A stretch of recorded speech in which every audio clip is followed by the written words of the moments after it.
Good afternoon. Thank you for joining us. My name is Suzanne Beecher, and I'm the Director of Student Programs at the Institute for Human Ecology at the Catholic University of America.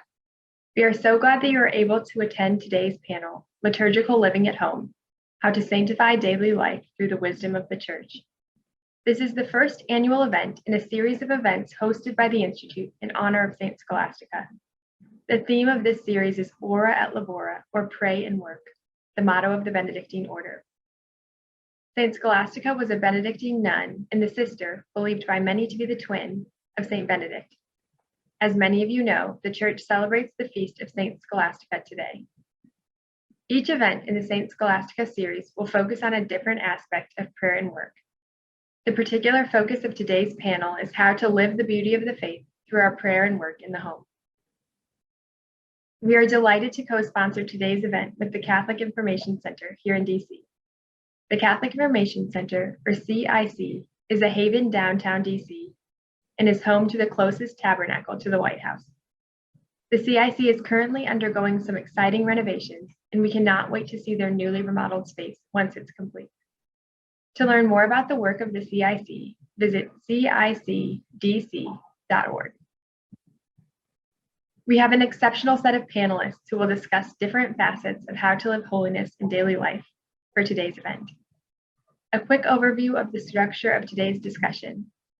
I'll give a brief introduction of each panelist, then we'll hand it over to them to provide remarks. We will then have a discussion among the panelists before opening it up to questions from the audience. One quick housekeeping item. If you would like to ask a question, please submit the question at any time through the Q&A function at the bottom of your screen. And now, without further ado, I would like to introduce our panelists. First, we have Jeremiah and Michaela Harrison. Jeremiah and Michaela are Benedictine oblates and founders of Liturgy of the Home, a small family business aiming to provide beautiful art and other resources to help families bring the faith more fully to life in their homes. Their primary work is an illustrated liturgical calendar published by Sophia Institute Press, which depicts the various seasons of the liturgical year in stunning detail, complete with full-color illustrations for each day. They have 5 children and live in rural Oklahoma near Clear Creek Abbey. Next, we have Lila Marie Lawler. Lila Lawler is a wife, mother of 7, and grandmother of many living in central Massachusetts. Lila practices kitchen sink philosophy at her popular blog, Like Mother, Like Daughter, a website offering practical and theoretical insight into all aspects of daily life. She is a convert. Having been raised with no faith, she entered the church at the age of 19. Lila is the author of the newly published 3-volume work, The Summa Domestica, Order and Wonder in Family Life. She is co-author of The Little Oratory, A Beginner's Guide to Praying in the Home, and wrote a guided reading of Pius XI's encyclical Casti Connubii on chaste marriage, called God Has No Grandchildren. She encourages all audiences to commit to the renewal of family life. Last but certainly not least, we have J. Wesley Richards. Jay Richards is the William E. Simon Senior Research Fellow at the Heritage Foundation's DeVos Center for Religion and Civil Society, and is a fellow at the Institute for Human Ecology at the Catholic University of America. He is the author of numerous books, including Eat, Fast, Feast, Heal Your Body While Feeding Your Soul.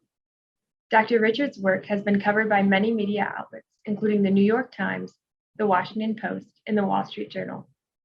His research areas include public policy, economics, and culture, as well as the environment, natural science, and technology. I am so pleased to welcome each of our panelists, and I will now turn it over to Jeremiah and Michaela to start us off.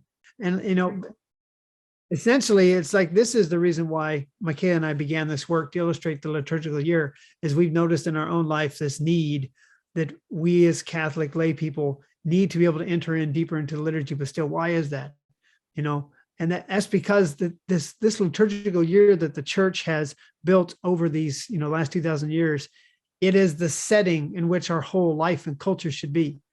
So the whole Christian culture has this setting of these memorials of walking through the different events of the life of Christ and remembering his saints.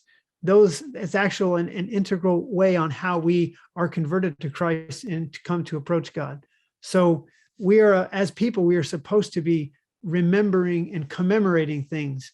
And in our modern our modern world, our modern context, we've lost so much of that. We've lost so much of what does it mean to remember? What does it mean to meditate and to contemplate? And I don't mean to say that by taking actions to follow the liturgical year is like a magic formula, but I think it's that starting place. We're all called to the beatific vision. We're called to union with God, but that whole idea is so big and in the clouds. Like, how do you actually grasp a hold of it? And I believe the liturgical year, that's like a foundation. Go through those days, go through the cycle of the life of Christ, remember the saints, and you begin that process of understanding what it is to be unified to God. And so, but practically, how do we do that? In times past, all of these traditions have been in family homes, but we've got to make it real today. Mm-hmm. And so that's kind of what Michaela, this is really, because my wife's the primary artist behind this project. This is what inspired her. We thought, well, if we make a kind of calendar that people can hang on their walls that's fully illustrated, that would be like one thing that could help folks be more connected to liturgy. And from that, they would have wonder. They would ask questions. They would wonder about these saints and why are they drawn this way? And the idea is to lead into more, how can we take more concrete steps to make the liturgy ever more present? So I wanted to give it to you for a minute. Well, like he's saying, it's how do we take all these beautiful high things and bring them down to the level of our children, especially our very young ones. And so that's what we've been working on. Our oldest is just turned 10. And so we've been working on it, and our youngest is a newborn. So we're right in the thick of it right now. I'll just run over a few things that we've done that are highlights of, if I don't know exactly who all the audience is, but if there are, I'm going to be speaking mostly to mothers with children, particularly young children, and just share the things that have worked in our home. We can't do everything. There are so many saints' feast days, but if you're going to get started, I would highly recommend starting with the feast days of your own children's namesakes. Start there. It'll be personal to your children. We want the liturgical year to be personal. And I think that in times past, people have given up their traditions. And it's like, well, why? Well, I think that if we want our children to hold on to it, it needs to be personal. So actually, I should back up a little bit. The items that should be, I think, most common in our homes to help live the faith with children would be a bell, a bell that sounds beautiful. And we always use a bell to call our children to prayer. It's much better than yelling to call children to prayer. Holy water and a holy water font, a feast day table that's down low where the children can see and be there. The family altar, which is usually up high, like a fireplace mantle. Have fabric and liturgical colors. Have images, icons, or statues of your family saints, rosaries, candles made of beeswax preferably, and some sort of letter display board or whiteboard or something where you could write down what the day is or write special notes about it. So I'll start with that. For the daily prayers in the household, the family rosary, using candles, flip book display, mats that your children can, if you need to contain wiggly children, those are just helpful things.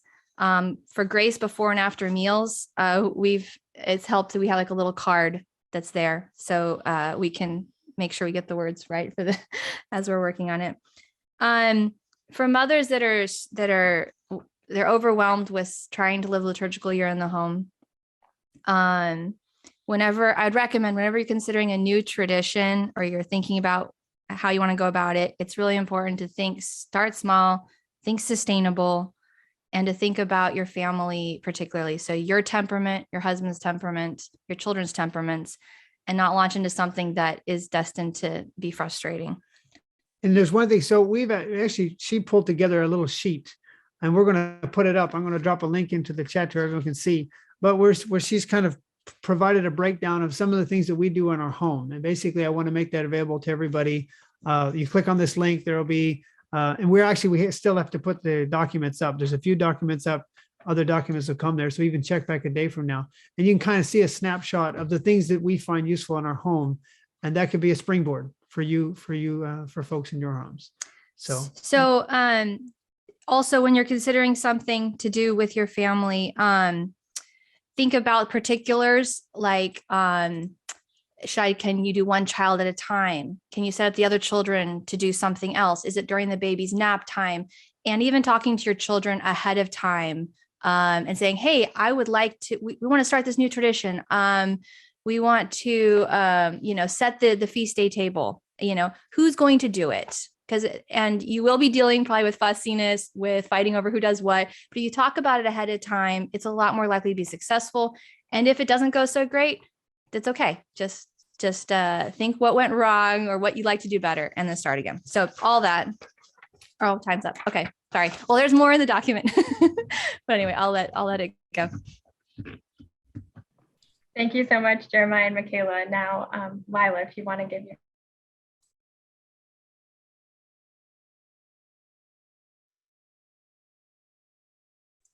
Got to unmute, Lila. You're still muted. Okay. Thank you very much for having me. I am very happy to be here, and I too will be speaking about living the liturgy in the home, and I will try to touch just a little on the woman's role in this. I wrote a book which I will talk about in a minute, that really focuses on the simple and the practical and the most important element for praying in the home and for connecting the domestic church, which is the home, to the universal liturgy through the Mass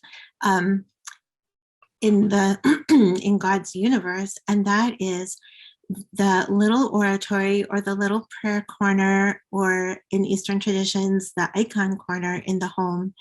And this is a very traditional practice. It is not an innovation. It's not something that we made up. I co-authored the book with David Clayton, and we did not make this up. We are trying to revive a time-honored practice that has fallen away, and that is to have a little place in the home that we can really have our minds drawn to God. And I'm going to show you a little picture of the oratory that happens to be in my home. And are people able to see that? Whoop, no, sorry. This is can you see this one? This is the little oratory in my home that is in my dining room. However, I have little ones throughout the home, and I think that everyone would, of course, want to have a little reminder of beauty in the home in every room. But the idea of the little oratory is the idea of getting us started on beginning, as we say in our book, to have a prayer life that is connected, but it's very personal to us. This is mine, and that is very personal to me and my family. You saw Jeremiah and Michaela's. Theirs is very different, or you will see when they speak later. And everyone has something different that they would like to do, different art that they have been given, but to have something that connects us through beauty to the liturgical life.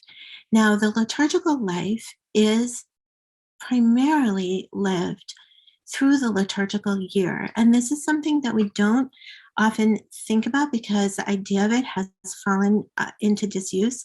But I thought that you might be interested, and our listeners might be interested in knowing that Pope Pius XII, in his magnificent encyclical Mediator Dei, which I do recommend to everyone for their perusal, speaks of the liturgical year as Christ. He says, the liturgical year is Christ.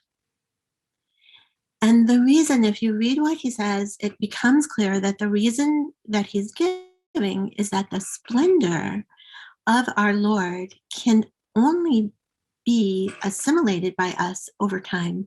God has given us time as a gift, And he doesn't mean us to ignore it. He means us to live through it. Jesus Christ has redeemed the time. So the splendor of Christ requires unfolding. There is no way that we as limited human beings can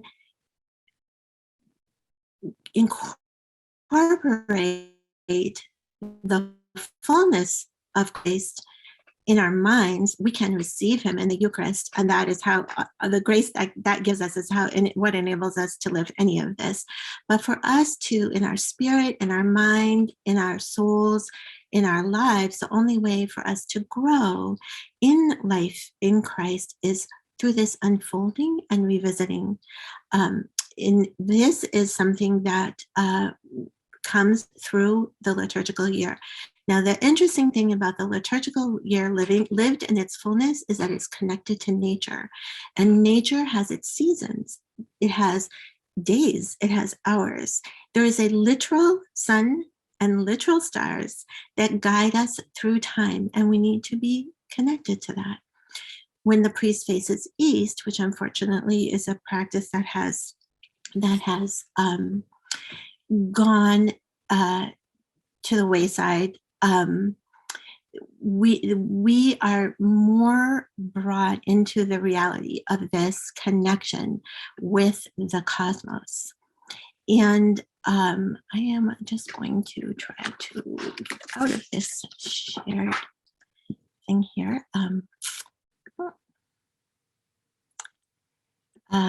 So there you go.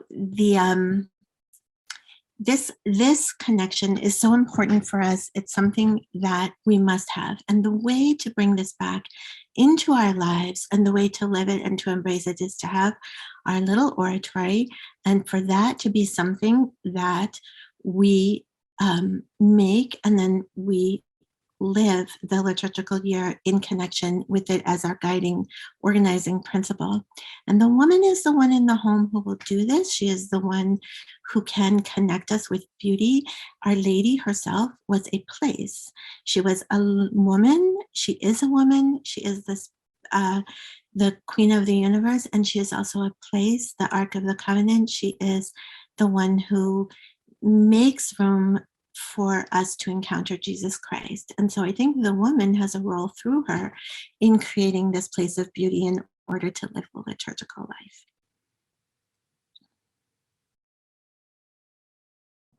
Thank you so much, Lila. And now we will hand it over to Jay. Great. It's good to be with all of you. Thanks so much, Suzanne. Thanks to the IHE and to the Catholic Information Center for this. And so I want to talk about fasting as a part of the liturgical life. And in some ways, I've had to unfortunately give talks about fasting to dinners. In fact, I've even had to give talks about fasting after steak dinners. And so it's a little bit awkward, but it's not as awkward as it might seem, because fasting is liturgically intended to be paired with feasting. And most of us at least know a little bit about that. If you're Catholic, you have some sense that we're supposed to be fasting.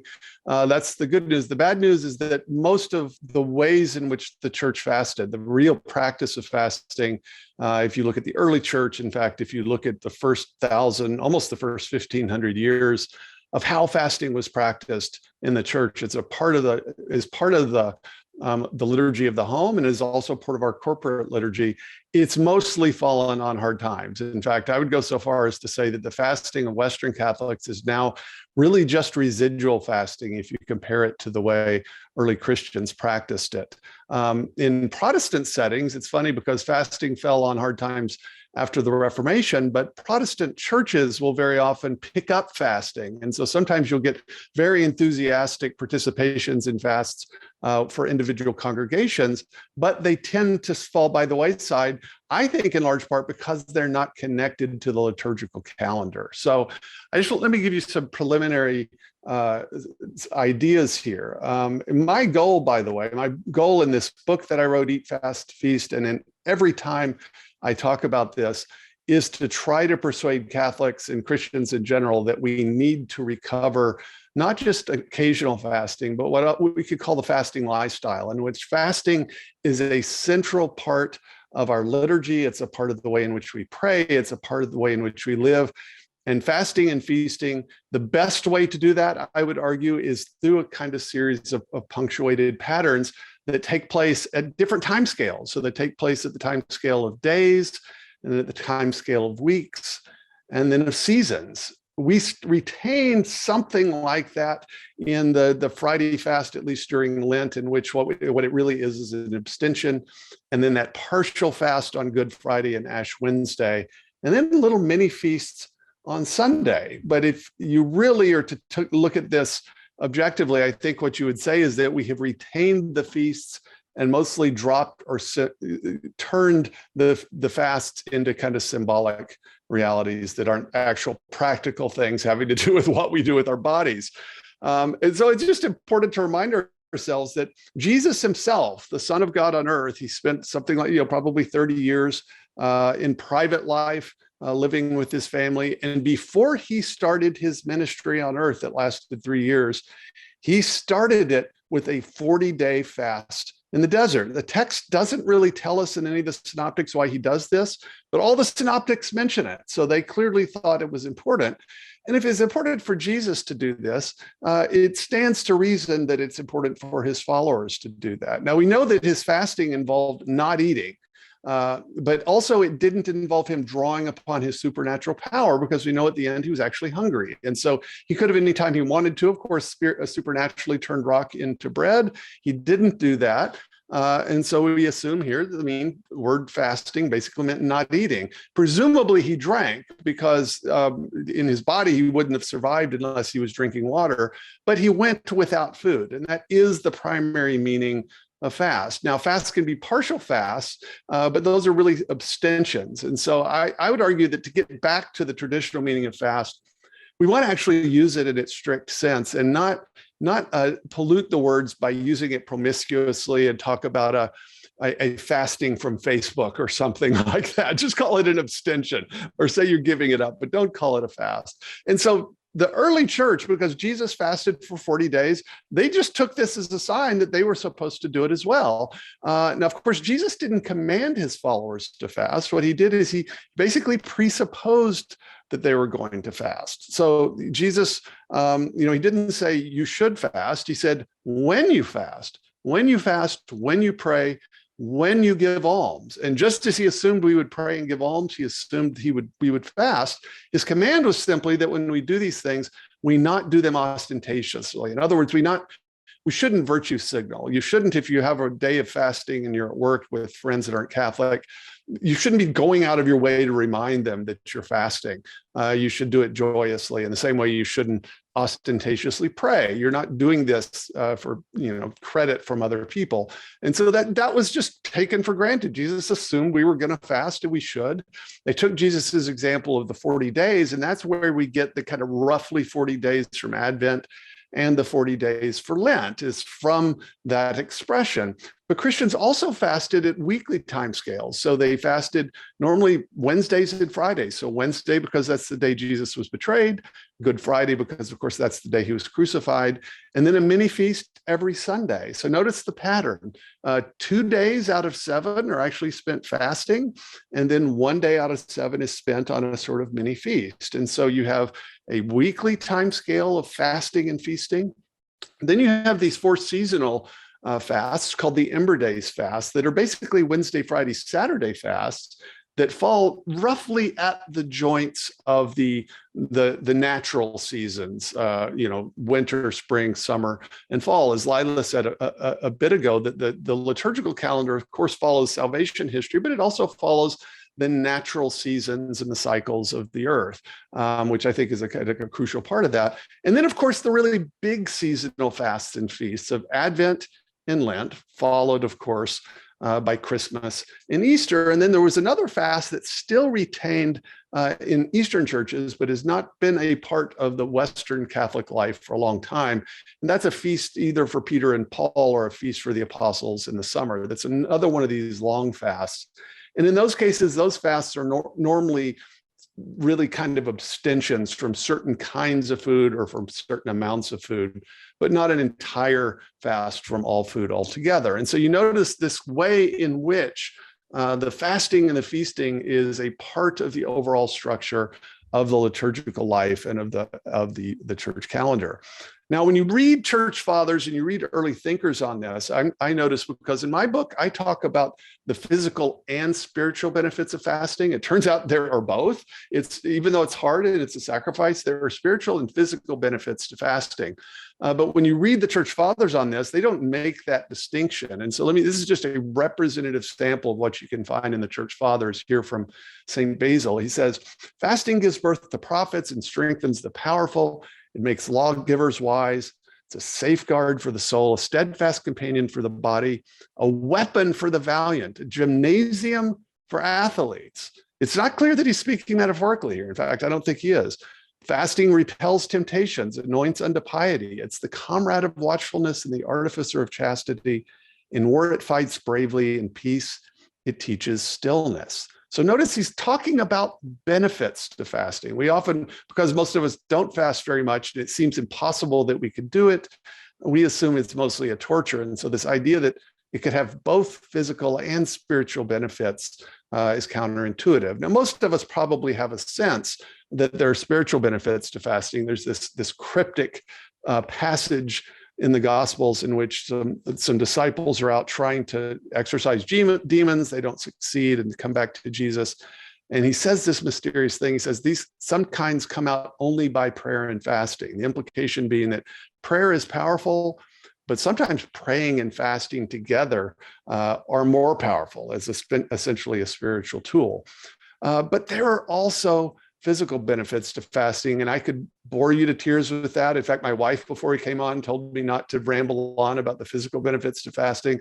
But we live at a time in which there are literally hundreds of peer-reviewed scientific studies showing benefits to fasting, from the reduction in type 2 diabetes symptoms and obesity to the recycling of cell tissue, all sorts of things.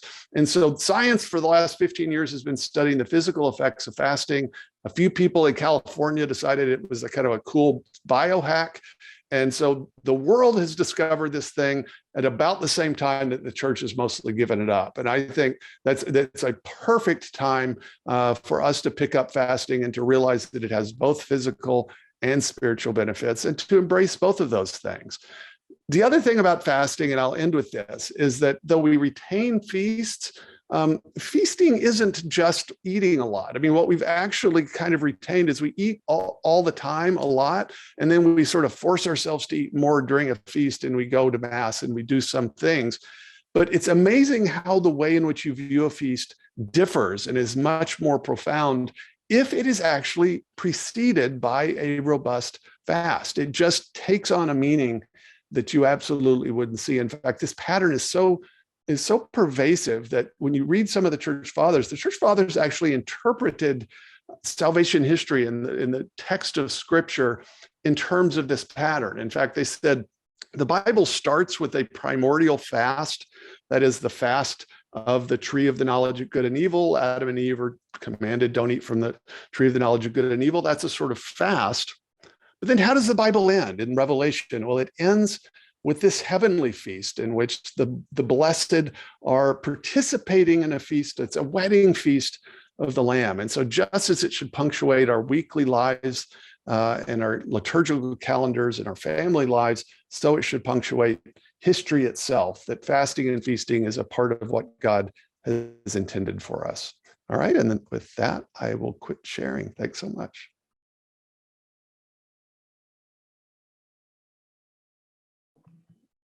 All right, well, thank you so much to all of you for the opening remarks. I really enjoy this topic because I think there's just so much to discuss here, and obviously it's directly relevant to our daily life. So for the discussion portion, I kind of pulled out some common themes that I think would be great to dig deeper into, and then we'll just keep in, for the sake of simplicity, the same order in going around and kind of providing more remarks. And if there's something that you didn't have time to touch on in your remarks that's not directly related, I will give you grace to incorporate it here. So the first theme that I think will go well with a lot of the opening remarks is the importance of living liturgically for guiding and pacing our lives. So if you can just talk about like the liturgical year and how it's important for pacing our lives. And then one other aspect that I think would be good to weave in is the idea of leisure. is giving us space for contemplation and how making this space for leisure is necessary for us to live liturgically, whereas the modern pace can sometimes be go, go, go and prevent us from having this time to really step back and like experience the beauty of living liturgically. So we can start with Jeremiah and Michaela. Well, we are made for God. I mean, that's the reason why we exist in this world. And honestly, when I consider the modern pace of things, go, go, go, really, I believe so much of that really ultimately becomes a distraction against our final end. We cannot live if we do not have a certain amount of leisure. We're not animals. We're not cattle. If you ever, we live out in the country, if you ever watched the cattle in the field, they're always chewing the cud. They're always eating. And I mean, they live that life down on the ground, but we're meant to live a life looking up at the stars and being in a state of wonder, being penetrated by heavenly things. And so we can't have attachments. This is why, like what Jay said about fasting, it's just it's vital. It's actually very vital for the Christian life. There's a certain amount of feasting and fasting, but we're Christians. We're supposed to be in the world and not of the world. And we're supposed to be different. We're supposed to be deeply connected to Christ, to God, and to grow in the love of God. And so by participating in the liturgical year as we can, by bringing it to life in our homes, by participating reverently at Holy Mass, this is how we're slowly converted. But well, I mean, you have to have a certain amount of leisure. So if you find you're too busy, you've really got to kind of look at your life and figure out what can you cut out, so that way you can do at least the minimum. You need 15 to 20 minutes a day to pray, bare minimum. But then you want to build on that, because really the goal is to get to heaven. This life on earth is going to end. We're all going to die. And the goal is we want to live well and we want to die well, and everything should be ordered to that end. I think for families, when they are really busy and they want to change that, putting a stake in the ground, like if they were going to pray our family rosary, if that's the thing, and then you create a space and you make all the other things fit around that. It'll look different for each family, but bringing things into the home that help children to enter into the liturgical year more, that creates a space for the family to be in a sense of wonder together. So we go to Mass, we enter into liturgy there, and we're trying to bring some of that back into our homes and help our children to understand it so they can enter into it with us. So it's not just an intellectual thing. And then tying it in with nature. I love how Lila talked about that, because that's where the children's physical world goes with the spiritual world, and they realize that it's all tied together. And you have to have leisure in order to be in a state of wonder, and otherwise you just kind of pass right by it. So, well, and the truth is that the physical world really is a kind of God, the invisible reality, God who is spirit. Everything in the physical world is a kind of manifestation, and so it makes sense that the year of the church, this sort of spiritual idea, would be tied to and connected to the material world. That's the way it's supposed to be. We're supposed to be integrated. We are body and soul. And so we have to live and breathe physically as well as spiritually. And that's why this life of the church is just so fertile if you live with it. Thank you guys so much. Lila, do you want to touch on that? Yes. So I always say that the most important thing, is to obey God's commandments.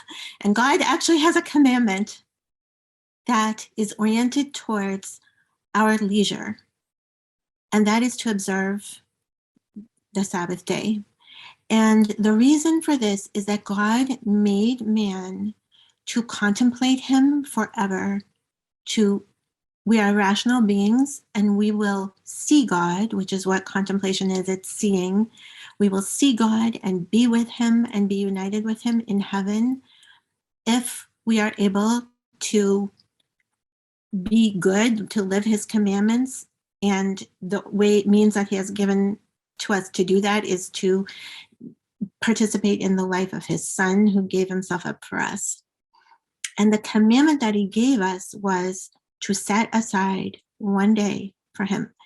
So all the things about leisure, the leisure is so important because there has to be a time of rest that is not it's not, I mean, we have to sleep. And I would say that this is a very important, and moms especially need to not rob themselves of sleep. Everyone will be happier and better off if they get more sleep. And we have to acknowledge our human nature, and our human nature is that we have to sleep. Sleep is great, but it's not what we mean by leisure. And leisure is also not fun entertainment.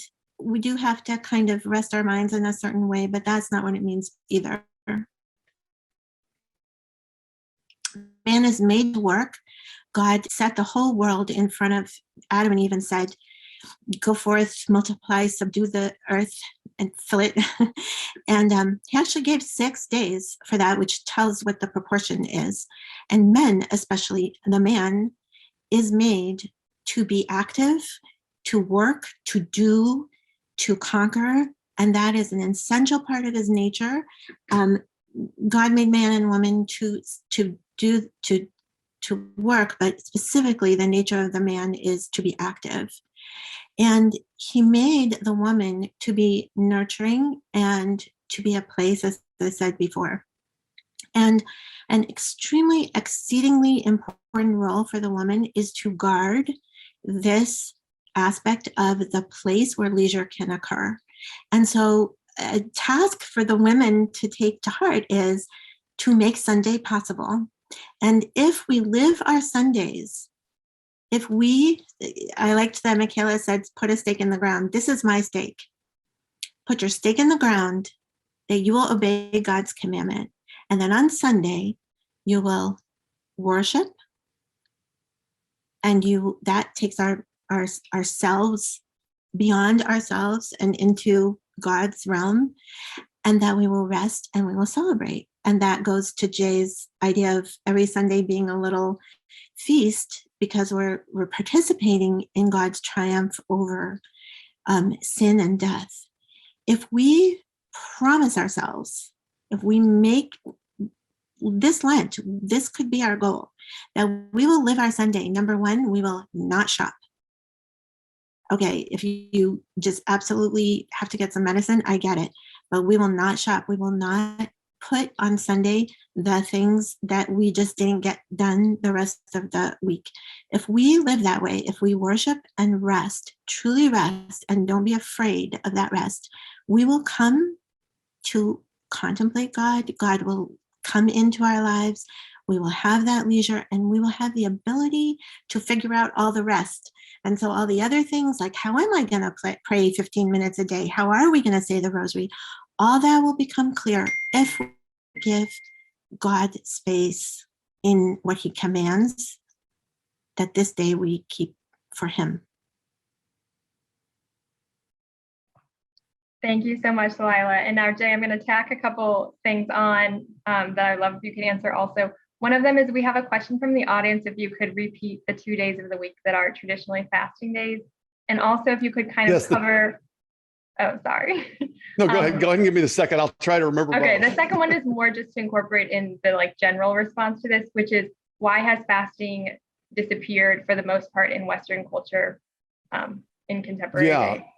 Yeah, that's great. And I see there's another similar question about someone has asked about just they've encountered the physical limits when they try to fast. So the two traditional days of fasting historically were Wednesday and Friday. So Wednesday and Friday, because those are important in the Passion Week. And then on Ember Days, which is 4 times a year, and you just have to look up the dates for those. It's a Wednesday, Friday, Saturday fast. It's a sort of complicated story on why we lost fasting as it was practiced, but you could sort of boil it down to a couple of things.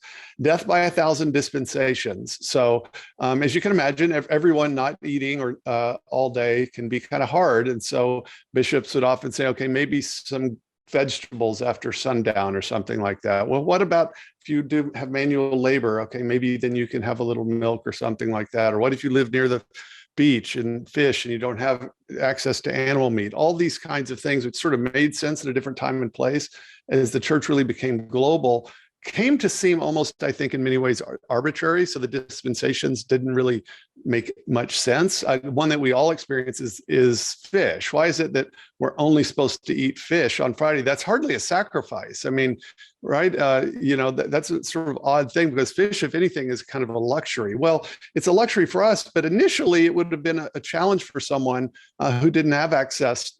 Let's say their only protein was animal food. And so a provision to eat fish is not going to be helpful if you're not near fish. So you understand it as a sacrifice.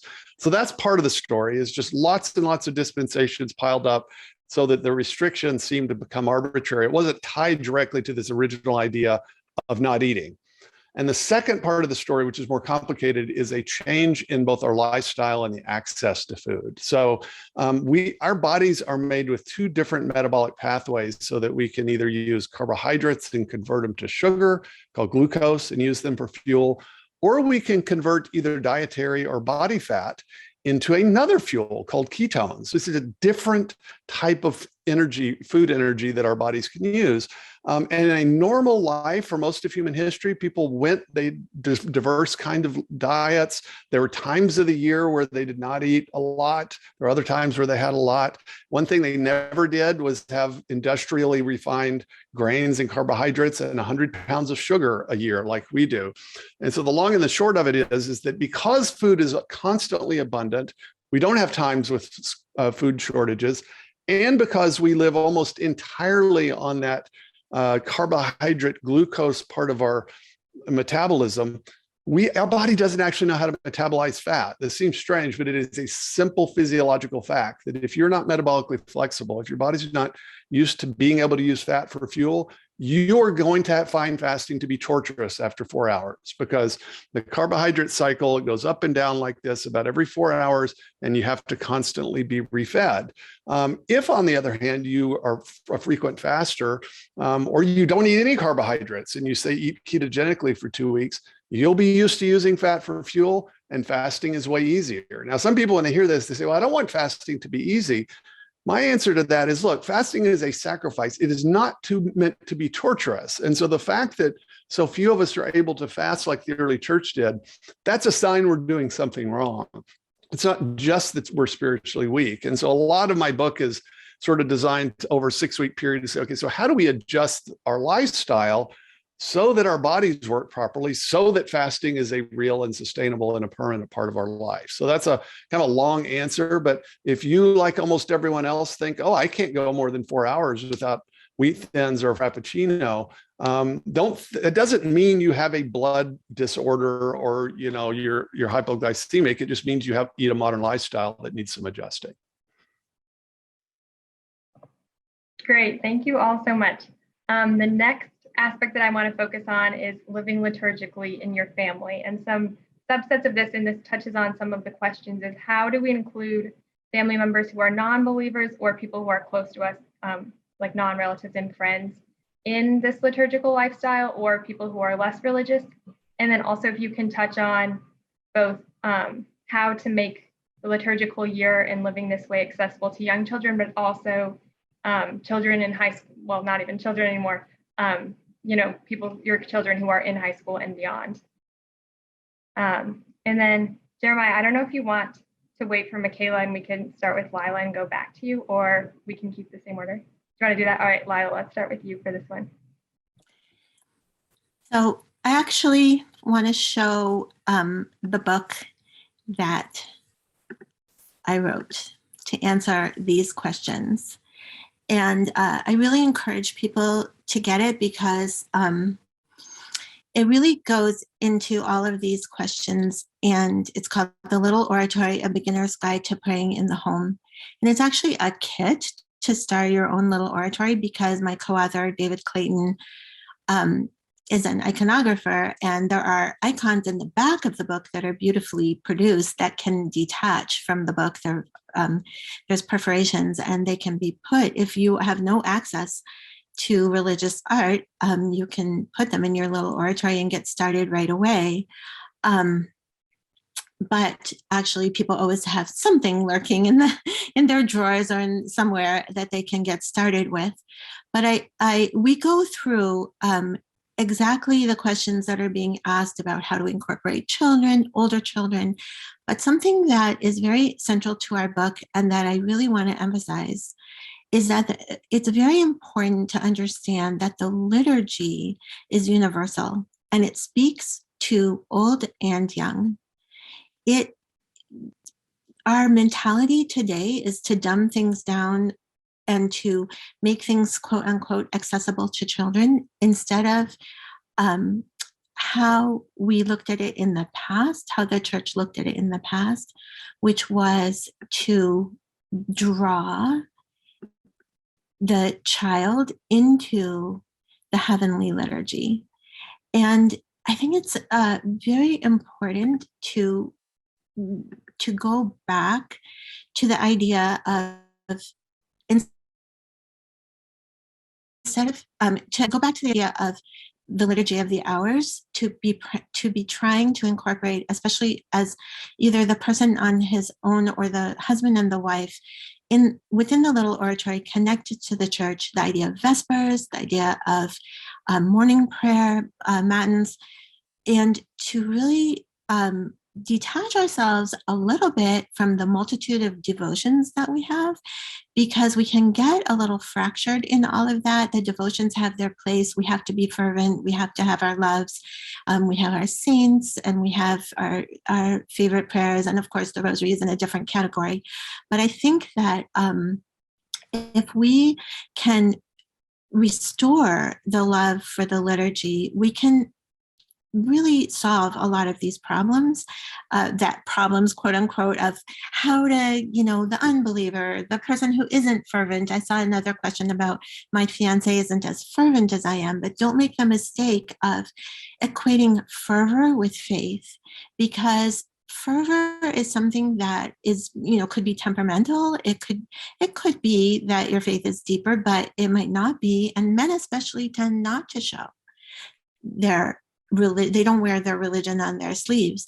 And living liturgically, living the liturgical year and living in this pattern, this order that the church has given us and that the traditions have given us, really takes away all of those problems. And it enables us simply to participate in the life of the church without needing to show in any particular way that we are super fervent or anything like that. And children can roll around on the floor, and we can just include them and, exclude them if they're very disruptive, but the prayer goes on. And I think that is would be my answer to that question. Great, thank you, Lila. And now let's go back to Jeremiah and Michaela. Michaela, we're discussing how to live liturgically in the family and with some of the challenges that can present with children of different ages, and how, your ideas for that.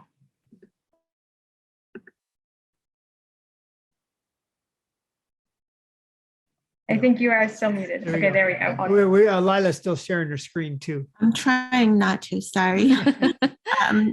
No worries. So I'm assuming we're talking about children of all ages and the challenges that present themselves at different ages. We actually had a question not only for young children, but some for older children too. How do they start this up? When the kids are already kind of independent. So yeah, a lot of patience with the younger children, and then for the older children, getting their I don't say just their buy-in, but talking to them about it and why we're going to do it and how we can make it better. So my oldest son particularly loves how every Good Friday we do a group activity of we have a San Damiano cross, but it's broken up into multiple sections. And so different people are working on different sections. And at the end, it all comes together. And he's not a crafty person. He doesn't really like to color, but he loves this project because we're all doing it together and it's a special time. And so it wasn't meant to be a yearly tradition, but it turned into that because he loved it. So I guess finding out what different children like and how they can participate, and then really respecting, some kids like certain things and the mother, it may not be her favorite thing, but working with the different types. And then if something's not working, being willing to stop it and try something different and not just, beat a dead horse trying to get the family to do something that's just not working in that way, but maybe patiently trying another way and talking about it. I mean, I think another really important piece, at least as I think about for older kids, living the liturgical year in the home. The heart of the liturgy is the Mass. It's the liturgy of the church. And I think it's really important, if you can, you've got to get to a beautiful liturgy. Also group things. So there's the church, there's the home, but then there's the community. So like if you have other families, you get together and do processions, or All Saints Day, everyone dresses up, or St. Patrick's Day party, and the kids see other kids, especially for older children. It's really important to see, is this just something my mom's doing, or is this something that's really we're participating in something higher? And that may not always be available, but if you can seek it out, that can really make a big difference, especially for older children. Yeah, I think that's. I'm gonna hop in and say one thing about. Can you hear me? I'm just gonna, if I have 1 minute, to just say something about older teenagers. My children are all grown up. It's very important. It is really great to have a community that will be doing things, and that is wonderful. I think we have to be aware that older children naturally and in a very good way are gonna try to go off on their own just mentally. They are becoming their own person, and they want to know, do I want to do these things? Do I want to be like this? Is this my tribe, in a sort of shorthand way? And for that, we must remember to always emphasize the universal. And the beauty of the Catholic Church, of our liturgy, is that it's universal. So as the parents, really pray about, especially when people come with a lot of ideas, and some of their ideas are great, and some of them can be so particular to them that it can affect our children, because we can see them detaching because they're saying, well, that's not me, because it's not actually universal enough. And that's the beauty of the liturgical life of the church, is that above all, it's universal. It speaks to everyone in every time and every place. So that's why we do really think that it could help families today to recover this, the true liturgy of the hours, especially. Lectio Divina. Yeah. Thank you. Yeah, that's super helpful. And Jay, I just wanted to again tack one thing on. If you could talk a little bit about, in your comments about family fasting, like individually versus collectively. Absolutely. So generally, it's a bad practice if you as a mom or you as a dad really decide you want to do fasting to try to make your family do it. I've not heard any good stories where that turned out well. I can say, and I know this is true, that if you decide to do it, and your family, let's say let's say the wife really wants to do it, the husband's not really jazzed up about it. Talk to him about it, but don't try to make him do something. Obviously, a much more robust kind of fasting regimen is not, it's not obligatory in the same way that, Mass is. Nevertheless, I think that generally, if one spouse is doing it, another one will want to do it. But always historically, there are people that are exempted from fasting. That would be small children, pregnant women, and the elderly sick. And so the way I think you would bring children in, let's say you as a couple, if you're married, you have kids, the two of you are fasting, maybe you're going to do a full fast on Wednesdays and Fridays. Your children can participate in that if they're young through an abstention that they voluntarily do. You talk to them about it and say, we're going to have a little feast on Sundays or something you'd like to give up, kind of like we do at Lent on Wednesdays and Fridays, so that they get psychologically used to it. But if you're 5 years old, it's asking too much. And then when they become teenagers, once their physical development is mostly done, then I think it's easier. But yeah, the last thing you want to do is sort of impose the rigors of fasting on somebody that does not want to do it. What I found is that if you're doing it and you're actually living out the fruits of that people actually want to do it and they ask you about it. Great, thank you so much. Now I know we're getting to the 2 o'clock mark and some people are going to have to hop off right then. And if so, thank you so much for attending, and all of the links to the panelists materials and stuff are on our website, which is, if you just search like Institute for Human Ecology or ihe.cua.edu, then you can find the participants' links in the event section of the website. But for those of you who are able to stick around, the next theme that I want to focus on is, this is one I was going to save for the end, but I want as many people as possible to be here for this, is if you could each just give one practical, like concrete step that you would take to bring liturgy into life. So like, yeah, just one thing you could do. And if for this, you guys want to share some of the images that you have of like little oratories or whatever, please feel free to do so. And let's just do the original order. So Jeremiah, Lila, and Jay. We go first. Let's show them the baptismal anniversaries. All right. I feel like this would be something that I would recommend, is that find your family's baptismal anniversaries and yearly commemorate them. You know, if you have children, then for each of your children. And we usually set up their little feast day table, and we let them each decorate their own. They have their baptismal candle. We have a little, we do the renewal of the baptismal promises, and I created my own like PDF that has that format. And these are each of my children with their feast day table. You know, so they're all decorated differently. So I created this file. I asked the father prior of the abbey we live nearby to help me make sure it was all done properly. And so I'm happy to share that if people are interested. We have this is my youngest daughter. Can they hear the audio if we were to play it for them or no? Anyway. I think I might be able to, but you keep going. So they hold their candle. The father asks them the questions, and then they respond as best they can, depending on their age. We usually invite the godparents to come. So this is my youngest daughter with her godparents, and they're helping prompt her, but she's old enough to do the responses. And the reason why we started this tradition actually is because my oldest son was born on Christmas Day, and we thought, how are we going to handle gifts and presents? And we said, how about we just save all the presents for the baptismal anniversaries, and not do them on their actual birthdays. And so it just started this tradition. We do it with our family. Our cousins do it as well. So it's very countercultural, but it's really worked well for our family. We've been doing it for 10 years. And our kids just think it's totally normal. But if you have any more, like I do have more particulars written about the different items we use for this and the format in the notes. But that's kind of the overview. So I have a link that I've dropped into the chat for everyone. I'm going to, and I guess if there's show notes after this conference, that link or an edited link will be there. And right now there's only 2 documents there. But so for those of you want to, keep that link and come back in a couple of hours.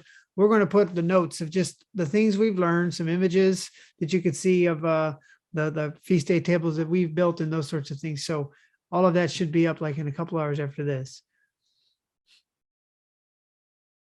Great, thank you all. All right, Lila. So I think that's a beautiful, beautiful tradition. I love it. The baptismal celebration.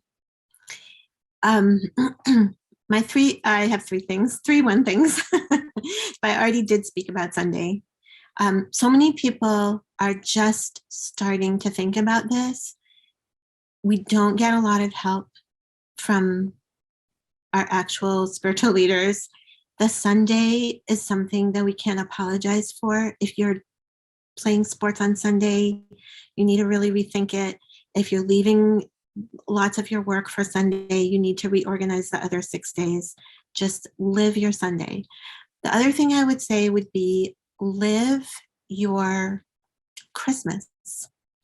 And this is how I started on the liturgical year without knowing anything about anything, is that my husband had wonderful memories of Advent and Christmas, of Advent, of living Advent. And when I lived my Advent, that's when I realized, and this goes to feasting and fasting too, because the church has given us the times. It's built in. We do not have to think about these things ourselves. It's all there. We just have to recover it. Advent is to be preparing for Christmas. It is the beginning of the liturgical year, not in the New Year's Day kind of thing way that is sometimes presented to us, but in this idea of the beginning of this spiral, the purgation, the purgative way, you know, our forerunners in the spiritual world, the ancient saintly authors would speak of the threefold way, the purgative, the illuminative, and the unitive. And we have ditched the purgative. We've just ditched it. But we are human beings. This is our way. This is the way God has given us. And it's all laid out for us. If we live our Advent, if we live this journey, we will arrive at Christmas. But we have to live Christmas with the simplicity and innocence of the child. And even the greatest philosophers, even the highest, most brilliant theologians, on Christmas Day, they are kneeling at a crèche and they are contemplating baby Jesus. They are not having abstract ideas. They are just as stripped down as the 2-year-old, as your 2-year-old who goes and kind of rolls around on the floor in front of the crèche. And this is how we all need to be. We have to recover this way of celebrating Christmas in innocence and love. And everything will unfold from there.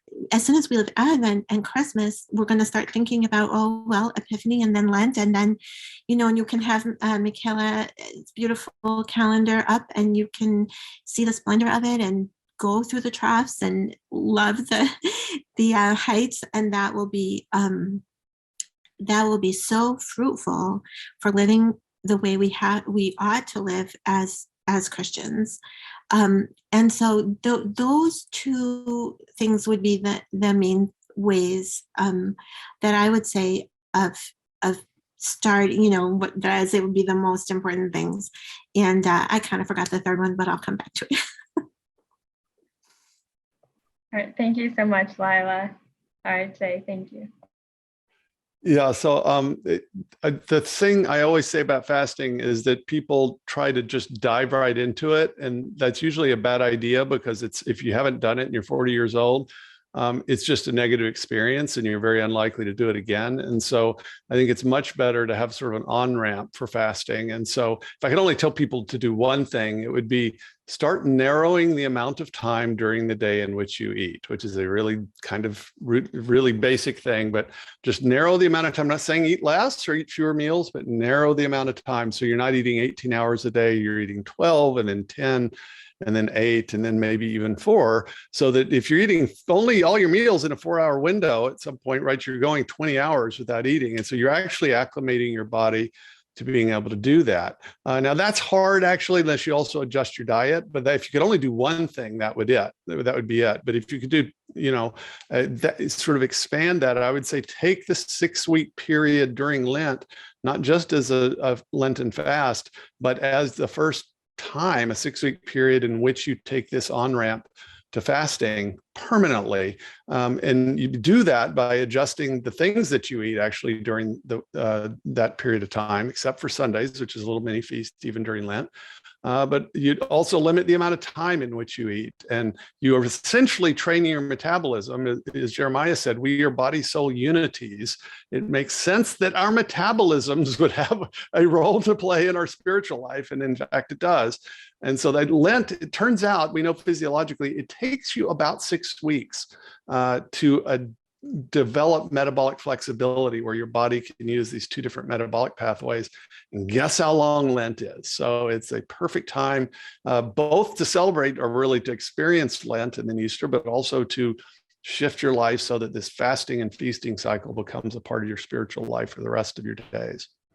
Wonderful. Thank you so much. And a big thank you to all of our panelists for their insights and wisdom on today's topic. Again, I dropped into the chat a link to today's event. And so in the bios, you can find resources from all of the panelists and also the email address ihe@cua.edu is the best place to direct any questions, and we can send those along to the panelists if needed. So thank you so much and have a wonderful rest of the day. Thank you, Suzanne. Thank you, Suzanne.